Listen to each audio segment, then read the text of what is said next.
Good morning friends. आज आम नहीं आसीचु क्रिकेट जगतर 5टी सबुठारु बड़ और चर्चित खबर। क्यों खेलाड़ी को मिलला बड़ सुजोग, किए गढ़िले नुआ रेकर्ड और क्यों खबर एवं सोशल मीडिया सबुठारु चर्चा रही सबकिछि जानिबा पई भिडियोटी को शेष पर्यंत देखंतु। तेबे आसंतु समय नष्ट न करी आरंभ करिबा आज top 5 latest cricket news. Number 1, Bharat विपक्ष टी20 सीरीज पई आयरलैंड टीम घोषणा। लर्नान टकर नुआ कैप्टेन। भारत विपक्ष 2 मैच टी20 सीरीज पई आयरलैंड निज दल घोषणा करिछि। विकेट कीपर बैटर लर्नान टक्कर को स्थायी टी20 अधिनायक भाव में नियुक्त कर 3 जन नुआ खेलाड़ी को प्रथम थर पर दल में सुजोग मिली। भारत और आयरलैंड मध्य टी20 सीरीज 26 जून रु आरंभ हो। नंबर 2, महिला क्रिकेटर आईसीसी बड़ उपहार।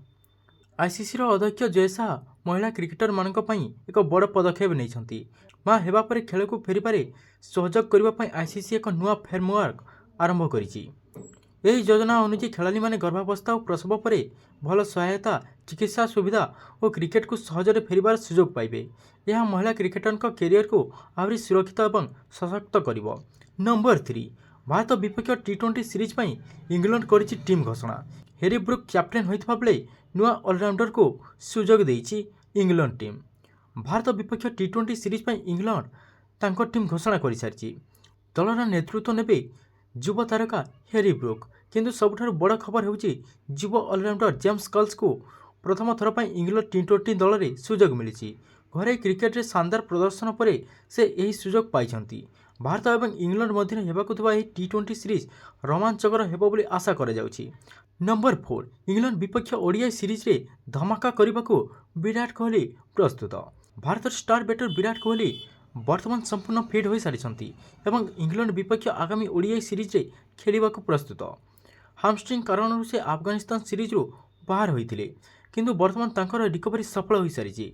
बीसीसीआई तांको इंग्लैंड विपक्ष ओडीआई दल में सामिल करिछि एवं फिटनेस क्लियरेंस पर से पड़िया को फेरिबे। कोहली टीम को फेरिबा परे भारतीय बैटिंग लाइनअप आहरी शक्तिशाली हो पारे एवं फैंस माने तांकठारु बड़ इनिंग्स आशा रखिछंती। एबे देखिबा बाकी रहिला इंग्लैंड माटी रे कोहली पुणी थरे विराट प्रदर्शन करि पारिबे कि नहीं। नंबर 5, आयरलैंड विपक्ष टी20 सीरीज रे श्रेयस आयर का अग्नि परीक्षा। वैभव सूर्यवंशी उपर रही नजर। भारत और आयरलैंड मध्य हेबाकु जाउथवा टी20 सीरीज को नहीं चर्चा जोर धरी। यही सीरीज अधिनायक श्रेयस आयर यह एक बड़ परीक्षा हे। टीम को सफल नेतृत्व देवा सह निज बैटिंग रे दमदार प्रदर्शन करने को पड़ो। अन्यपटे युव प्रतिभा वैभव सूर्यवंशी उपर समस्त नजर रही। आईपीएल चमत्कार प्रदर्शन पर से आंतर्जातीय मैच रे निजको प्रमाण करने को प्रस्तुत। तेबे देखा बाकी रहा श्रेयस आयर वैभव सूर्यवंशी को प्लेइंग 11 रे स्थान देउछंती ना नहीं।